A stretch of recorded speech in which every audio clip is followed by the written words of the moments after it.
Eu vou fazer uma distinção que é pouco simpática para francófonos, mas como não sou francófono, vou fazer a distinção na mesma. Ou para francófilos, mais do que para francófonos, podem ser francófonos e não ser francófilos. Que é a distinção entre a Revolução Americana e a Revolução Francesa. As duas têm elementos comuns, aliás, os franceses estiveram em parte por trás do estímulo à Revolução Americana para enfraquecer a Inglaterra, mas há aspectos na Revolução Americana e aspectos na Revolução Francesa que, sob este enquadramento teórico, permitem ilustrar, creio eu, esta distinção entre culturas revolucionárias de diferente natureza. No caso da Revolução Francesa, se vocês virem o que motivou, ou as principais motivações e os principais resultados, o que esteve fundamentalmente em causa foi instituir uma nova ordem que quebrasse radicalmente com o antigo regime. Aliás, a expressão ancien régime é uma criação a utilização da expressão ancien régime é uma criação da própria Revolução Francesa. Para quê? Para designar tudo aquilo que se queria apagar. Não é? Portanto, há o ancien régime e agora vai haver a nova ordem. Okay? Uma nova ordem centrada nos direitos racionalmente entendidos do homem. Daí o combate à superstição, o combate à religião, o combate às estruturas tradicionais. Certo? Aquilo que Hayek enquadraria no false individualism, o tal individualismo assente essencialmente no racionalismo construtivista. No caso da Revolução Americana, sendo que alguns desses elementos estão também presentes, mas teve um peso maior, não a ideia de radicalmente quebrar e fazer uma nova ordem, mas a ideia de que estavam a ser violados pela coroa inglesa por via fiscal. A Revolução Americana começa com uma revolta essencialmente fiscal. O Tea Party não é uma coisa que nasceu de reação ao Obama, não é? Até tem raízes no Boston Tea Party, que é essencialmente uma revolta fiscal. Não é? E o que está em causa no Tea Party, o que é? E no princípio, no taxation without representation também. Portanto, a ideia é que direitos e liberdades das pessoas que viviam nos Estados Unidos estavam a ser violados pela coroa inglesa naquelas circunstâncias. E a Revolução, a primeira revolta, depois a Revolução, nasce essencialmente não com a motivação de impor uma nova ordem racionalmente construída, mas de reclamar o respeito pelos tais direitos e liberdades tradicionalmente usufruídos pelos súbditos da coroa inglesa. A ruptura constitucional com a monarquia britânica surge mais tarde face à resposta à repressão violenta da coroa. Inicialmente a ideia de romper com a monarquia era extremamente minoritária. E mesmo já depois chegou a ser discutido pelos revolucionários o estabelecimento de uma nova monarquia nos Estados Unidos. Não é? Portanto, o princípio republicano foi adotado posteriormente. O que é que esta... Portanto, havendo, obviamente, elementos comuns, não é? Quer em termos de motivação, quer em termos depois históricos, mas onde é que está aqui este elemento de diferença e porque é que esse elemento de diferença é relevante para a percepção de que podemos ter rupturas revolucionárias de diferente natureza? Num caso, e que eu creio que é bem ilustrado pela Revolução Francesa, o que temos é uma ruptura que visa estabelecer uma nova ordem racionalmente construída. Romper com o passado, abolir o passado, destruir o mais possível do passado, okay, da tradição, e estabelecer uma ordem nova, uma ordem racionalmente construída, que vai funcionar agora racionalmente. Okay? Portanto, vamos abolir a superstição, vamos abolir as estruturas sociais do ancien regime. No outro caso, o que temos, ainda que tenhamos também em parte esses elementos, mas o que temos, a meu ver, de forma preponderante, é a ideia de reclamar direitos e liberdades pré-existentes, tradicionalmente existentes. Portanto, direitos que qualquer súbdito da coroa inglesa, do Império Inglês, teria. E que, na perspectiva dos colonos americanos, estavam a ser desrespeitados. Portanto, é também esta ideia... Há uma obra também recomendável do Rothbard de história, o título é Conceived in Liberty, sobre a Revolução Americana. E a ideia por trás do Conceived in Liberty é precisamente esta interpretação.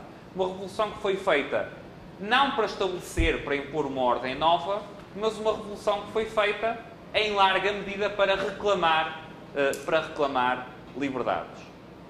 Não é por acaso que no processo, e agora não tínhamos tempo para desenvolver muito isso, mas no processo revolucionário francês, o que se segue ao triunfo da Revolução é uma série de instituição de mecanismos brutais de repressão e de controle do Estado, não é? Simbolizados no terror da guilhotina. Não é? Portanto, o que segue ao triunfo da Revolução é os meios práticos de instituir a nova ordem, não é? Portanto, um mecanismo de repressão estatal para esse efeito. E no caso dos Estados Unidos, o que segue a discussão constitucional dos Estados Unidos, não é? Os Federalist Papers, a tradição quer federalista, quer antifederalista, mas a discussão, quer de um lado, quer do outro, é em termos de como melhor controlar abusos do Estado. Quer a tradição antifederalista, quer a tradição dos Federalist Papers, é essencialmente uma tradição de discutir como melhor, de forma mais eficaz, se poderão controlar os abusos do poder político. Porquê? Porque uma revolução nasce essencialmente como reação ao tal desrespeito por liberdades e direitos individuais tradicionalmente observados, tradicionalmente respeitados, e no outro caso nasce como a tal instituição da ordem nova em ruptura com tudo o que está para trás. Okay?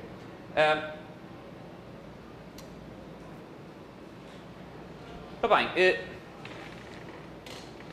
em relação então às formas de governo, passando das revoluções para as formas de governo, as tais formas como o poder político tende a ser exercido.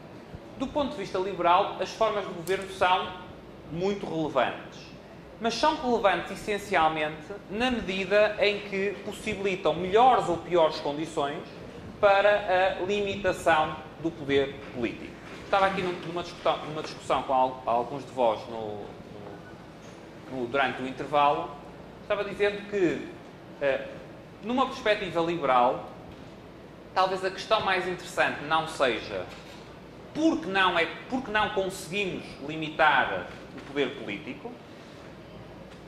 Talvez a questão mais interessante, pelo menos numa perspectiva que seja liberal e ao mesmo tempo cética e antropologicamente realista, a questão mais relevante será porque é que em alguns casos, em algumas sociedades, se consegue limitar em alguma medida o Estado.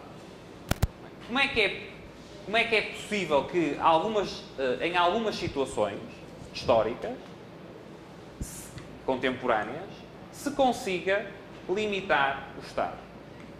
Essa questão é especialmente relevante se tivermos em conta que há boas razões, numa perspectiva económica e numa perspectiva liberal, para crermos que o próprio nascimento do capitalismo e desenvolvimento do capitalismo só foi possível porque em determinadas sociedades, num determinado momento histórico, foi possível limitar a interferência e a ação do poder político. E essa limitação parcial, segmentada, setorial, etc., permitiu a maior expansão de prosperidade e aumento do nível de vida da história da humanidade. Certo? Porque o desenvolvimento do capitalismo não se deu sem Estado, deu-se com um determinado tipo de Estado. Certo? A questão mais interessante, sugiro eu, será como é que em algumas circunstâncias se torna possível limitar o poder político. Que instituições, que ideias, que tradições, que regras possibilitam este resultado. Okay?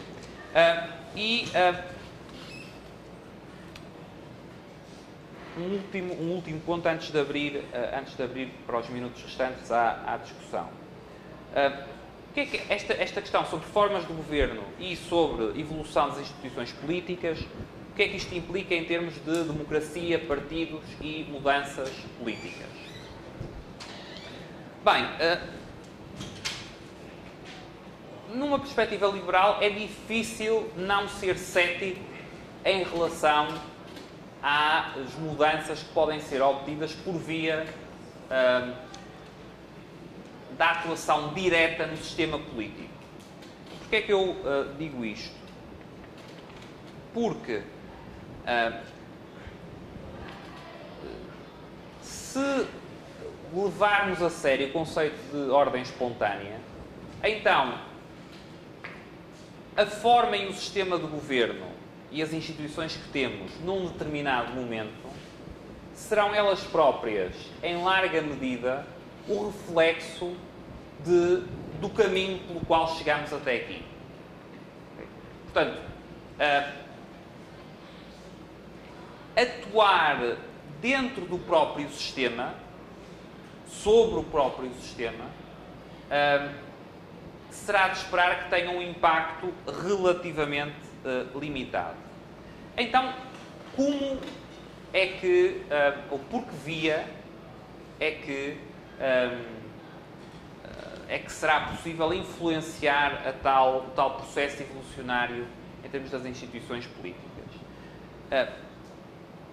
Provavelmente a via mais eficaz será por via de influenciar as próprias ideias, as próprias convicções que predominam na opinião pública e também as tendências intelectuais que predominam a longo prazo entre académicos, jornalistas, etc. Okay? Porquê isto? Porque os partidos que eu tenho num determinado momento, num determinado sistema, são provavelmente mais reflexo das ideias dominantes do que agentes de mudança sobre essas ideias. Um exemplo que eu costumo dar, e neste caso creio que deve haver mais países em que isso se aplica, mas eu só conheço, para além de Portugal, o Brasil, não é? É que, quer no caso português e temo também no caso brasileiro, a aversão a ideias liberais é tão grande que os principais partidos que ocupam um espaço que seria tradicionalmente conotado com um espaço político mais liberal chamam-se sociais-democratas. Isto é uma coisa que é impossível de você explicar para um inglês ou para um norte-americano. Quando você explica, ok, o principal partido do espaço de centro-direita em Portugal, ou o principal partido que você esperaria que fosse mais cético em relação à ação do Estado, chama-se Partido Social Democrata. Geralmente, mas a primeira reação é, mas terei ouvido bem? Ou será que esse cara não sabe o que está falando? Será que ele conhece o próprio país? Mas, reparem, porquê é que teremos o caso do PSD em Portugal e do PSDB no Brasil? Provavelmente nós só temos partidos sociais-democratas porque a opinião pública, os intelectuais, esmagadoramente só aceitam ideias sociais-democratas. Ou, quer dizer, ou mais socialistas ainda, não é? Portanto, ou seja, o limiar do que é aceitável para a opinião pública e para a maior parte dos intelectuais são formas diferentes de social-democracia.